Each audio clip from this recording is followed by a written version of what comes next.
So it all starts this year on the 18th of August out at ANZ Stadium.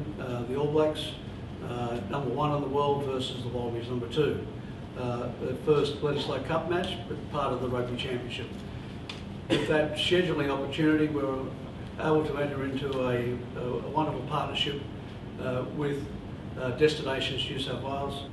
It's not just a match. I mean, it's a very important match, and that's the centrepiece of the week.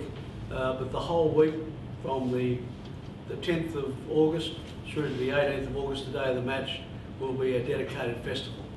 The festival logo is here today. It's a modern, stylised logo, which will become extremely well known in the years to come. And this week will become a very important week as we grow the festival. More and more interest will be injected into it. Not just about rugby, but about business, finance, trade, politics, all that's good and great between Australia and New Zealand across the Tasman. So a great thrill to be here today, and particularly the New South Wales government has been incredibly supportive through Destinations New South Wales in bringing this festival to a reality. And with that, I'd like to introduce Sandra Chipchase, the CEO of Destination New South Wales. And obviously it takes the shape of the Bledisloe Cup, but I'm reliably informed that the coloured dot matrix is about the multicultural, the diversity of the fan base for rugby, not only in this country but around the world. The Bledisloe Cup Festival is part of our focus on building a sustainable event calendar for New South Wales. People would be aware that Destination New South Wales, as the state government's new tourism and major events agency, is focused on doubling the overnight visitor expenditure to New South Wales by 2020.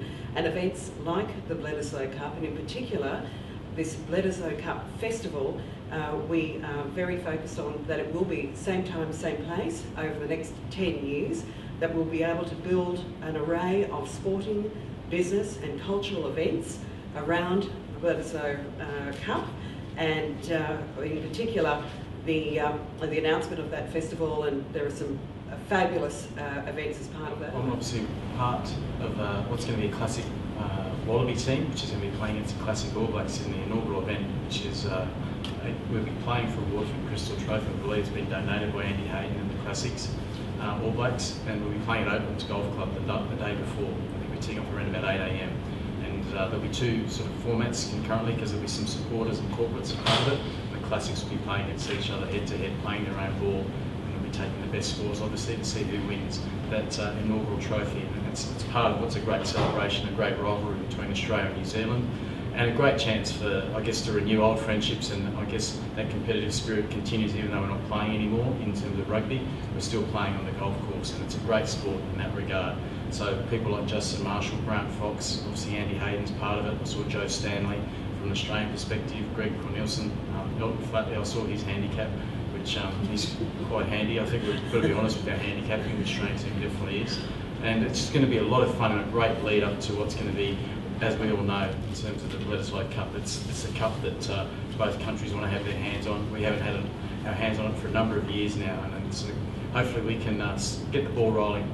And if I don't get the ball rolling, if we don't get the ball rolling, I'm sure we'll be talking to another captain the following year in terms of the classic Wallabies. But it should be a great way to start what's going to be a fantastic match on August 18, and we're really happy to kick it off at Oaklands Golf Club, representing the classic All Blacks and the classic Wallabies, lead up to a great Trans-Tasman rivalry.